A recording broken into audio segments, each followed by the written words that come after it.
ძრავის, ზეთისა და აირის გამყოფი მოწყობილობა, დიაფრაგმა.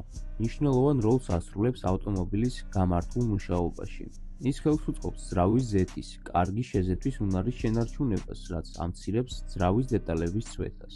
ძირითადად დიაფრაგმის გაუმართავობის მიზეზი დაბალხარისხიანი მემბრანაა, რომელიც მარტივად ზიანდება. ბაზარზე ორიგინალი პროდუქციის გარდა ხელმისაწვდომია სხვადასხვა aftermarket ბრენდები. მას შემდეგ, რაც ბაზარზე ვიკას ბრენდი გამოჩნდა, გაუმართავობის მაჩვენებელი საგრძნობლად შემცირდა. მოდი შევადაროთ ორიგინალი და ვიკას ბრენდის გაუმჯობესებული დიაფრაგმა. პირველი, წნევის განმუხტვის სარქველი. როგორც ხედავთ, ორიგინალ დიაფრაგმას არ აქვს წნევის განმუხტვის სარქველი. მას მხოლოდ წნევის შეზღუდვის სარქველი აქვს. ეს კონსტრუქციული ხარვეზი გამოსწორებულია.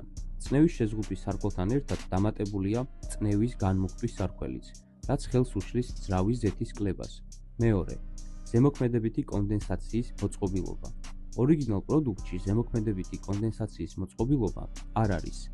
ვიკამ ტექნიკურად გააუმჯობესა ორიგინალი დეტალი და დაამატა ზემოქმედებითი კონდენსაციის მოწყობილობა, რაც უზრუნველყოფს აირების გამიჯვნასა და ძრავის სრულყოფილ ვენტილაციას. მესამე, ზეთის გაჟონვის ხვრელი.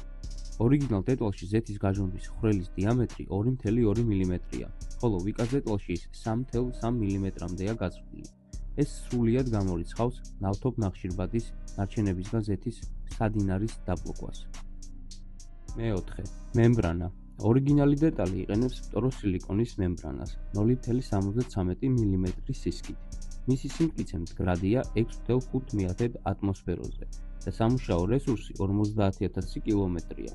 ვიკა კი იყენებს განახლებულ მემბრანას, რომელიც დამზადებულია ფტოროსილიკონისა და არამიდის ნაერთებისგან. სისქე 0,87 მმ-ია. მისი სიმტკიცე მდგრადია 7,5 ატმოსფეროზე, ხოლო სამუშაო რესურსი 80,000 კილომეტრამდეა გაზრდილი. ზემოთ მოცემული შედარებიდან ჩანს, რომ ვიკას ბრენდის ტექნიკურად გაუმჯობესებული დიაფრაგმა ბევრად აღემატება ორიგინალი წარმოების პროდუქტს, როგორც მასალებით, ასევე ტექნიკური მახასიათებლებითა და დიზაინით.